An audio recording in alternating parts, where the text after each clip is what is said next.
Доброго дня, шановні глядачі та слухачі. Ми продовжуємо проект нової бібліотеки розмови на карантині. І сьогодні у нас в гостях письменник та журналіст з Іспанії Археміно Барро. Він є автором книги «Історія Русі. Війна на сході України». І сьогодні ми з ним поговоримо про цю його книгу, про його враження від України, про те, як писалася ця книга, чи були презентації, і також про інші його книги. Тож будемо починати. Говорити ми будемо іспанською мовою. Для всіх бажаючих будуть субтитри. Починаємо. Hola, buenas tardes. ¿Qué tal? Hola, ¿qué tal? Muy bien, buenas tardes.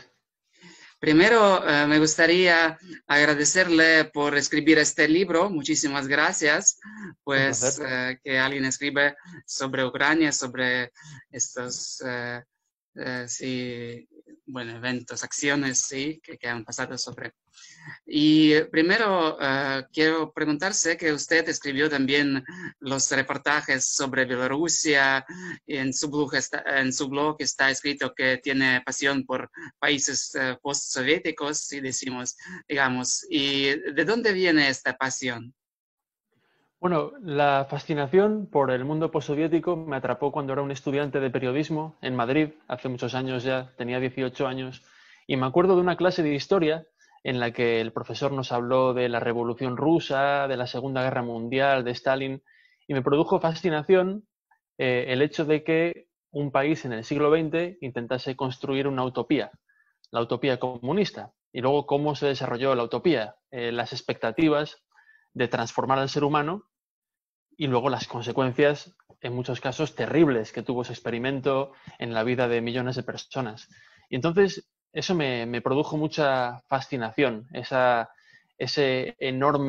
expectativa y luego lo que sucedió a continuación. Me pareció un experimento interesante y brutal al mismo tiempo. Luego, según avanzaron los años, aprendí ruso, estuve en Moscú unos meses también estudiando, lo estudié en Madrid, y luego como periodista me centré en el espacio postsoviético, leí muchos libros, viajé mucho por Bielorrusia, estuve también en Ucrania, y esta fue un poco la forma en la que al final, en 2014, llegué a interesarme particularmente en Ucrania y a cubrir el comienzo de la guerra. Muchísimas gracias por la respuesta. Y yo quería preguntar sobre este libro, Una historia de Rus, la guerra en el este de Ucrania. ¿Cómo salió la idea de este libro y por qué y cuándo usted decidió escribir este libro? Bueno, yo trabajé mucho en Bielorrusia, en 2011, 2012 como reportero. Y en 2013 me vine aquí a Nueva York, donde vivo ahora, a la Universidad de Columbia, con material periodístico sobre Bielorrusia para redactar un trabajo y una investigación. Y cuando llegué a Nueva York, al Departamento de Estudios Postsoviéticos de Columbia, conocí a muchos ucranianos. Y esto era en otoño del 2013. Así que era justo cuando Ucrania se disponía a firmar el acuerdo de asociación con la Unión Europea. Entonces todos los ucranianos que yo conocía pues estaban muy interesados y hacían conferencias y hablaban mucho de la historia de Ucrania. Y entonces luego pasó lo que pasó, Yanukovych no firmó el acuerdo, estalló la revolución del Maidán, Crimea en febrero siguiente, etcétera, etcétera. Y me pareció fascinante y tuve la oportunidad de presenciarlo a través de mis amigos ucranianos. Y luego en marzo del 2014 tuve la oportunidad de viajar a Ucrania y fui a hacer un reportaje al este, al Donbass, sobre la agitación prorrusa que ocurría allí. Y cuando estaba en el Donbass, presente en abril de 2014, estalló la insurrección y el conflicto, y entonces ya me quedé a cubrirlo. Y así fue como me llegué a centrar en Ucrania. Pero sobre todo lo fundamental es que durante mis años de interés en el mundo postsoviético, siempre había visto la historia contada en fragmentos. Siempre era la historia de la Revolución Rusa o la historia de Stalin o la historia del Holodomor, pero nunca había visto una historia general que llegase a los orígenes medievales, a la Rus de Kiev, a los conflictos identitarios y políticos. Y entonces este libro que escribí es un intento de contar la historia global y el caso de Ucrania en particular es una ventana perfecta para acercarse un poco a la historia de los eslavos orientales y a los orígenes de lo que ocurre entre Rusia, Bielorrusia y Ucrania. Vale, gracias. Y quería preguntar, ¿qué sabe cualquier español, cualquier persona en España sobre Ucrania en general? Bueno, en general, yo creo que poco. Hay un poco de cada cosa. Por supuesto, hay gente que sabe más que otra gente, pero me ha pasado presentando el libro que mucha gente lee una historia de Rus y luego dice, ¿una historia de Rusia? Y digo, no, no es una historia de Rusia, es una historia de Rus, de la Rus de Kiev, del reino medieval, que es el reino original de donde salen Rusia, Ucrania y Bielorrusia. Pero mucha gente tiene la idea de Rusia. Entonces, vemos a Ucrania en España a través de la lente de Rusia, a través de la visión de Rusia. Y entonces, hay gente todavía que cree que Ucrania es una provincia soberanista de Rusia, ¿no?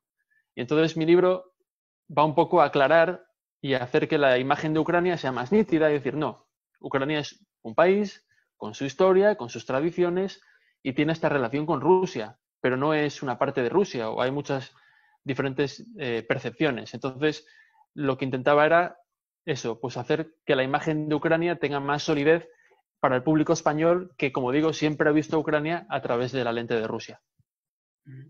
Vale, gracias. ¿Y cómo es el texto? ¿Es una ficción, un reportaje? ¿Cómo es? Es un reportaje, es una crónica que está hecha con dos voces que se van alternando. Una voz es la voz periodística, que es mi experiencia personal sobre el terreno, entrevistando a la gente, viajando por toda Ucrania, especialmente por la región del Donbass, en época de conflicto. Y luego la segunda voz es la voz histórica.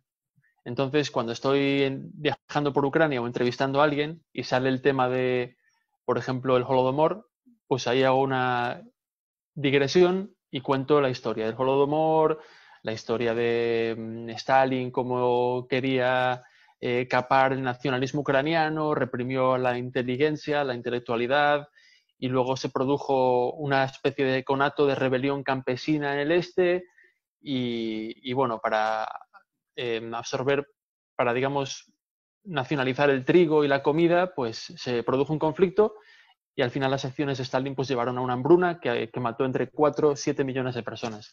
Entonces es la voz histórica y luego vuelvo a la voz periodística. Entonces las voy alternando para que lo que ocurre en Ucrania en el presente tenga una raíz en la historia y que el lector entienda que lo que pasa a día de hoy lleva cocinándose lentamente desde hace muchas décadas o incluso muchos siglos.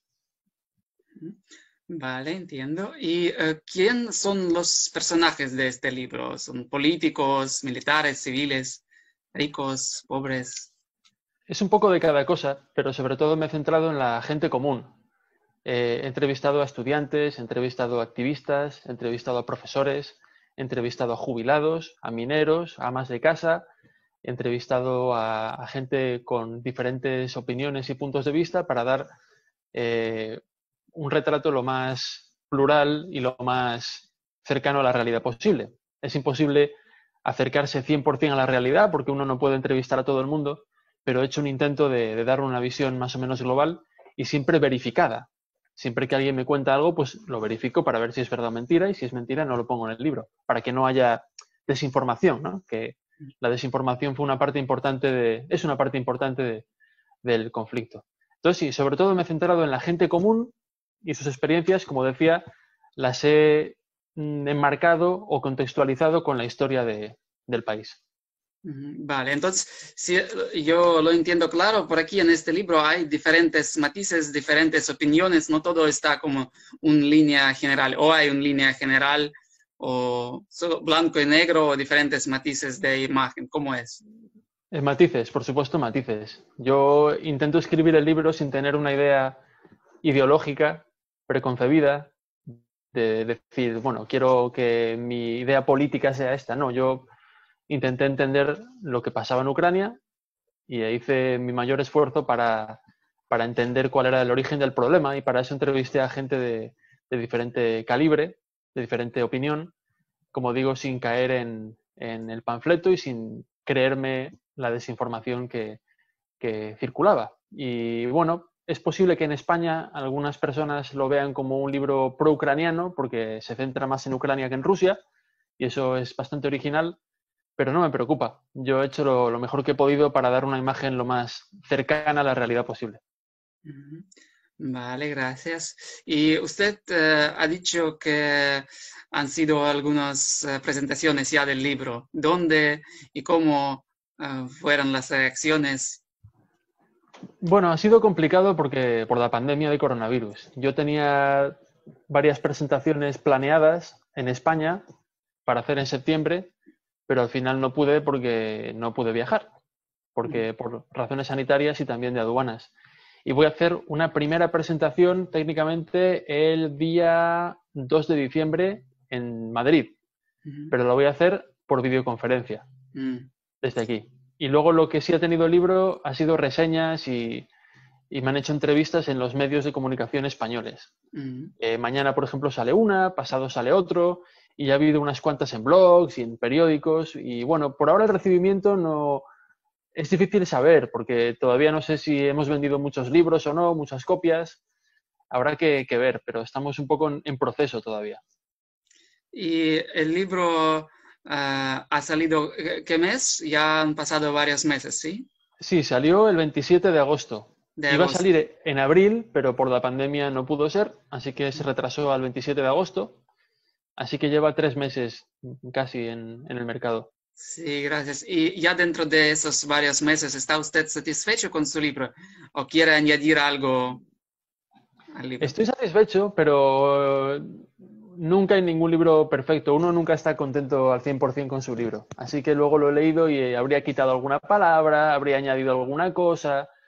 Algún amigo mío que también ha seguido mucho el tema de Ucrania me ha dado algún consejo. Oye, aquí esto podías haber añadido tal cosa. Siempre es mejorable, pero en general estoy satisfecho, sí. ¿Y cómo fue el trabajo con este libro? ¿Qué fuentes usaba usted? Quizás que haya consultado con algunas personas, historiadores y tal, ¿con quién? Ujú. Sí, la parte periodística del libro, sobre todo está hecha con fuentes primarias. Toda la gente que entrevisto en el libro, casi toda la gente es gente que he entrevistado yo en persona, que he contactado y que me he sentado con ellos a tomar un café y a hablar. Y luego también profesores amigos míos, especialmente un profesor de la Universidad de Columbia, Yuri Shevchuk, que es profesor de lengua y cultura ucranianas, que es muy buen amigo mío y además, como él sabe muchísimo, pues me ha recomendado libros y tiene un club de cine ucraniano y siempre he ido a ver películas, he visto películas ucranianas antiguas, modernas, de todo tipo. Y eso me ha ayudado un poco a entender el contexto cultural de Ucrania. Y luego para la parte histórica, como digo, libros que he ido leyendo, que me ha recomendado Yuri o que he encontrado yo mismo. Por ejemplo, los libros de Magoxi, los libros de Sergi Plogi, los libros de Anne Applebaum acerca del Holodomor, Timothy Snyder, Hiroaki Kuromiya, David Remnick para la caída de la Unión Soviética y una serie de otros autores. Gracias. ¿Y piensa usted traducir este libro a otros idiomas, por ejemplo, al ucraniano? Pues para mí, y creo que para muchas personas sería muy interesante leerlo. Sí, me encantaría traducirlo a todos los idiomas posibles. Ucraniano, por supuesto, sería maravilloso tener el libro traducido al ucraniano, me haría muy feliz. Sí, sí. Sí. ¿Y quería usted visitar de nuevo Ucrania y presentar el libro por aquí, quizás en la Sí, sí, sí, embajada? claro. Sería un honor, por supuesto. Aparte, tú eres de Dnipro, ¿verdad? Sí, de Dnipro, sí, de Sí, Dnipropetrovsk, estuve en sí. Dnipro y hay un capítulo dedicado a Dnipro, Ah, muy porque bien. entrevisté al chico que tumbó la estatua de Lenin. Sí, se llama Konstantin Karnotsa. Mm, Y lo entrevisté y hay un capítulo dedicado a Lenin Opad y él es el protagonista. Y bueno, y tuve pasé un tiempo fantástico, estuve unos días solo, pero pasé un tiempo fantástico en Dnipro, que antes era Dnipropetrovsk, ¿verdad? En sí, sí, sí. 2014 y luego cambiaron el nombre. Sí. Pues sí. ¿Y ha gustado nuestra ciudad? Sí, sí, sí que me ¿Ha ha gustado? gustado. Me ha Sí. gustado los dos elementos. Por un lado es muy moderna y por otro lado es una ciudad muy soviética con muchos parques y el río Dnipro es bonito. Y luego tiene también el Palats Kulturi abandonado con las estatuas de Lenin. Sí, sí, sí. Fascinante. Y luego también estuve en el hotel que está al lado del río, Mm, que está abandonado. y bueno, un poco de cada cosa, la verdad que muy, muy interesante. Y sobre todo que es una ciudad, pues eso, con una mayoría de ruso-hablantes, si no me equivoco, Sí. pero que fue muy pro-ucraniana, ¿no? Con Kolomoisky en 2014 y era una ciudad muy patriótica y aparte estaba, pues eso, en el frente un poco cerca del Donbass y había controles de carretera. Fue muy interesante. Sí, pues, ¿y le apetece escribir el otro libro sobre Ucrania? Y si la respuesta es afirmativa, ¿de qué tema? Bueno, me gustaría en algún momento hacer otro libro sobre Ucrania, potencialmente, que esté centrado más en la Ucrania del oeste y del centro, porque el libro de una historia de Rusia está sobre todo centrado en el Donbass y en el este, y me he perdido pues lo que sucede en la Ucrania de Ivano-Frankivsk o del Lviv, y me gustaría también en particular visitar los Cárpatos, que es una región fascinante con algunas lenguas que van desapareciendo y con una cultura pastoril muy interesante. He visto algún documental al respecto y me gustaría visitarlo. Vale, muy bien. Y yo también leí que usted también había escrito el libro sobre Trump y cómo usted elige los temas en general, esos libros. Bueno, yo diría más bien que los temas me eligen a mí, porque uno vive su vida y su vida profesional y pasan cosas alrededor y al final es inevitable. Yo cuando volví de Ucrania, bueno, estuve en 2014 y en septiembre del 2014 me vine otra vez a Nueva York a trabajar de periodista. Siempre he sido periodista, de corresponsal para medios españoles. Y entonces el ascenso de Donald Trump 2015-2016 me cogió en el meollo de los acontecimientos y viajé mucho por aquí. Y de hecho es curioso porque me recordó cuando cubría el ascenso de Donald Trump en Estados Unidos, me recordó mucho a lo que había visto en el este de Ucrania.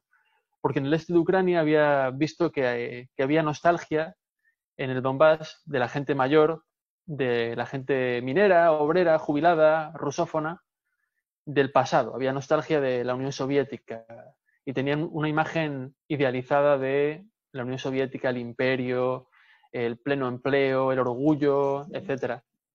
Y entonces estaban muy enfadados y se sentían abandonados. Y cuando me vine a Estados Unidos y empecé a viajar por Ohio, por Virginia Occidental, por Pensilvania, vi que había también una clase obrera mayor que tenía nostalgia de la grandeza americana del pasado, de el empleo manufacturero, etcétera, etcétera. Y noté que había una conexión muy fuerte entre ambos sentimientos, un sentimiento de desconfianza hacia la globalización y un sentimiento de nostalgia hacia un pasado percibido como idealizado. Así que ahí hubo una conexión muy interesante. Bueno, para resumir mi respuesta, sí, uno trabaja y al final le salen temas al paso que son irresistibles y que es imposible no trabajar. Tal ha sido el caso de Ucrania y también el de Donald Trump. Qué interesante. Y ahora mismo, ¿está usted trabajando en un nuevo libro? Y si la respuesta es afirmativa, ¿de qué se trata y cuándo esperarlo?